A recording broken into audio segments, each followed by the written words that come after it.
തിരികെ വാർത്തകളിലേക്ക്. ജമ്മു കശ്മീരിലെ പാംപോറിലെ സൈനിക നടപടി അവസാനിച്ചു. സർക്കാർ കെട്ടിടത്തിൽ ഒളിച്ച 2 ഭീകരരെയും വധിച്ചതായി സൈന്യം അറിയിച്ചു. വിവരങ്ങളുമായി സന്തോഷ് സളിംഗ് ചേരുകയാണ്. സന്തോഷ്, ഏതാണ്ട് 58 മണിക്കൂർ നീണ്ട ഏറ്റുമുട്ടൽ അവസാനിച്ചിരിക്കുന്നു എന്ന വാർത്തകളാണ് വരുന്നത്. 2 ഭീകരരെയും വധിച്ചു എന്ന കാര്യത്തിൽ സൈന്യം സ്ഥിരീകരണം നൽകുന്നുണ്ടോ?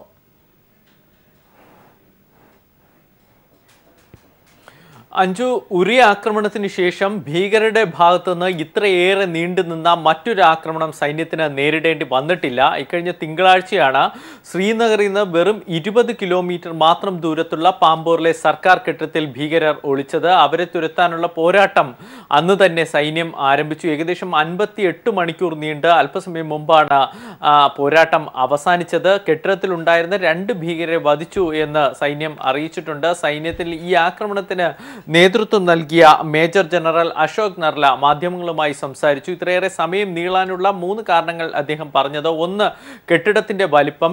ഇതിനകത്ത് സാധാരണക്കാർ, സിവിലിയൻസ് കുടുങ്ങിക്കിടക്കുന്നുണ്ടോ എന്നൊരു ആശങ്ക സൈന്യത്തിനിടയ്ക്കുണ്ടായിരുന്നു. ആദ്യഘട്ടത്തിൽ ഈ ഭീകരർ ഒളിച്ചപ്പോൾ തന്നെ അതിനകത്തുണ്ടായിരുന്ന സാധാരണക്കാരെ പുറത്തെത്തിക്കാൻ ഏറെ സമയം വേണ്ടി വന്നു. അതിനുശേഷവും ഏതെങ്കിലും നിലകളിൽ സൈനികർ ഈ ഭീകരരുടെ പിടിയിൽ സാധാരണക്കാർ ഈ ഭീകരരുടെ പിടിയിലായിപ്പോയോ എന്നൊരു സംശയമുണ്ടായിരുന്നു. അതുകൊണ്ട് തന്നെ ശ്രദ്ധയോടെ നടത്തിയ ആക്രമണം. മറ്റൊന്ന്, സൈന്യത്തിന്റെ ഭാഗത്ത് ആൾനാശം കുറയ്ക്കാനുള്ള ശ്രമങ്ങൾ ഉണ്ടായിരുന്നു. അതാണ് ഇത്രയേറെ നീണ്ടുപോകാൻ കാരണം. എന്തായാലും വിജയിച്ചിരിക്കുന്നു. ഒറ്റയാൾ പോലും എത്തിയ ഭീകരർക്കും രക്ഷപ്പെടാൻ കഴിഞ്ഞിട്ടില്ല. ഇവരിൽ നിന്ന് ആയുധശേഖരം പിടികൂടിയിട്ടുണ്ടെന്നും സൈന്യം അറിയിച്ചു. ഇത് പരിശോധിച്ച് വരികയാണ്. സാധാരണ രീതിയിൽ ഭീകരരിൽ നിന്ന് ജമ്മുകാശ്മീർ മേഖലയിൽ ഭീകരർ പിടിക്കപ്പെടുമ്പോൾ ഇവരുടെ ആയുധമടക്കം പിന്നീട് തെളിഞ്ഞിട്ടുണ്ട് ഇത് പാകിസ്ഥാനിൽ നിന്നാണെന്ന്. അതൊക്കെ വലിയൊരു അന്താരാഷ്ട്ര തലത്തിൽ തന്നെ ഇന്ത്യക്ക് തീവ്രവാദത്തിനുള്ള പോരാട്ട ശക്തമായ വലിയൊരു തെളിവായി മുന്നിൽ നിർത്താൻ കഴിഞ്ഞിട്ടുണ്ട്. ഇവരെ ജീവനോടെ പിടികൂടാനും ആദ്യഘട്ടത്തിലൊക്കെ ശ്രമിച്ചിരുന്നു, പക്ഷെ അത് വിജയിച്ചില്ല. എന്തായാലും അവരിൽ നിന്ന് ആയുധശേഖരം അടക്കമുള്ളവ പിടിച്ചിട്ടുണ്ട്. ആ ഭാഗത്ത് ഇപ്പോഴും അർദ്ധ സൈനിക വിഭാഗത്തിന്റെ നേതൃത്വത്തിൽ പരിശോധനകൾ, കെട്ടിടത്തിനുള്ളിലല്ല കെട്ടിടത്തിന് പുറത്ത് പരിശോധനകൾ പുരോഗമിക്കുന്നു. ഇനി ഏതെങ്കിലും തരത്തിലുള്ളൊരു ആക്രമണം അല്ലെങ്കിൽ തീവ്രവാദികൾ ഒളിച്ചിരിപ്പുണ്ടോ എന്ന തരത്തിലുള്ള പരിശോധനകൾ ഇപ്പോഴും തുടരുകയാണ്. പക്ഷേ പാംപോറിലെ കെട്ടിടത്തിലെ സൈനിക നീക്കം പൂർണ്ണമായും അവസാനിച്ചു. സന്തോഷം സൂചിപ്പിച്ചതുപോലെ തന്നെ ഉറി ആക്രമണത്തിന് ശേഷം ഉള്ള ഏറ്റവും നീണ്ട ഒരു ആക്രമണം, ഒരു ഘട്ടത്തിൽ പ്രത്യാക്രമണം നിർത്തിവെച്ച് ഉണ്ടാകാതിരുന്ന ഒരു സാഹചര്യം ഉണ്ടായിരുന്നു. ഒരുപക്ഷെ ആ ഒരു സമയത്ത് തന്നെ ഭീകരർ കൊല്ലപ്പെട്ടിരിക്കാം എന്നുള്ള ഒരു സൂചന കൂടി കണക്കിലെടുക്കേണ്ടേ? ഒപ്പം ഏതെങ്കിലും സൈനികർക്ക് കാര്യമായ പരിക്കേറ്റതായുള്ള വിവരങ്ങൾ സൈന്യം പുറത്തുവിടുന്നുണ്ടോ?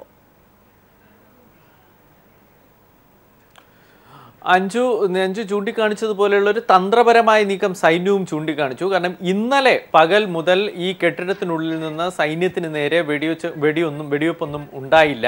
ഇതൊരു തന്ത്രപരമായ നീക്കമാണോ എന്നൊരു സംശയം സൈന്യത്തിനുണ്ടായി. അത് ഒരു 8 മണിക്കൂറോളം അനിശ്ചിതത്വം ഉണ്ടാക്കി. കാരണം ഇക്കഴിഞ്ഞ ഫെബ്രുവരിയിൽ ഇതേ തരത്തിൽ തീവ്രവാദികൾ ഈ കെട്ടിടത്തിൽ ഒളിച്ചിരുന്നപ്പോൾ ആ കുറച്ച് മണിക്കൂർ അവർ വെടിയുതിർക്കാത്തത് കാരണം ഇവർ കൊല്ലപ്പെട്ടു എന്ന സംശയത്തിൽ സൈന്യം ഉള്ളിൽ കയറി.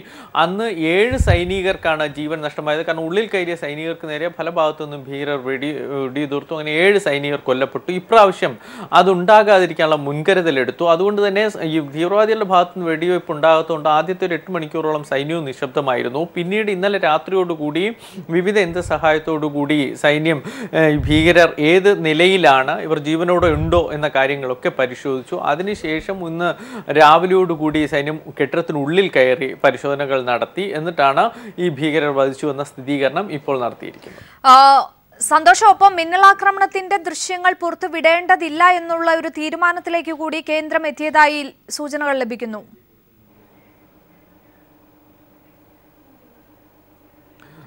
അഞ്ജു, അത് സംബന്ധിച്ച് കേന്ദ്ര സർക്കാരിൽ നിന്നുള്ള വിവരം അല്പസമയം മുമ്പാണ് പുറത്തു വന്നിരിക്കുന്നത്. മിന്നലാക്രമണത്തിന്റെ ദൃശ്യങ്ങൾ സൈന്യം പുറത്തുവിടാൻ സജ്ജമായിരുന്നു. സൈന്യം ഈ ദൃശ്യങ്ങൾ കേന്ദ്ര സർക്കാരിനെ കൈമാറുകയും ചെയ്തു. പക്ഷേ കേന്ദ്ര സർക്കാർ ഇക്കാര്യത്തിൽ ഔദ്യോഗികമായി തീരുമാനമെടുത്തിരിക്കുന്നത് ദൃശ്യങ്ങൾ പുറത്തുവിടണ്ട എന്ന് തന്നെയാണ്. കോൺഗ്രസിന്റെ ഭാഗത്തുനിന്നും പ്രതികരണം ഉണ്ടായിരിക്കുന്നു.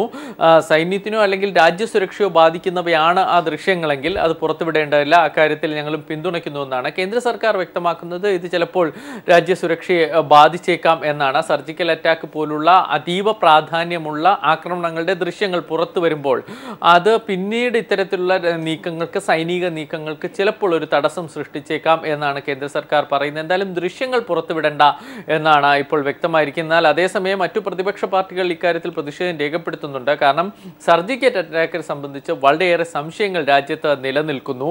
ഇത് സംബന്ധിച്ച് വിദഗ്ധരുടെ അഭിപ്രായം തന്നെ ഈ നിശ്ചിത സമയത്തിനുള്ളിൽ, ഇത്ര ചുരുങ്ങിയ സമയത്തിനുള്ളിൽ സർജിക്കൽ അറ്റാക്ക് ഈ ഭാഗത്ത് നടത്താനാകില്ല എന്നതാണ്.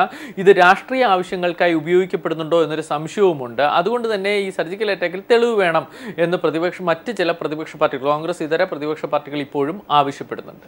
ശരി, വ്യക്തമാണ്. ജമ്മു കാശ്മീരിലെ പാംപോറിലെ സൈനിക നടപടി അവസാനിച്ചിരിക്കുന്നു. 2 ഭീകരരെ വധിച്ചതായി സൈന്യം അറിയിച്ചു. ഏതാണ്ട് 58 മണിക്കൂറാണ് സൈനിക നടപടി. ഭീകരരുമായുള്ള ഏറ്റുമുട്ടൽ തുടർന്നത്.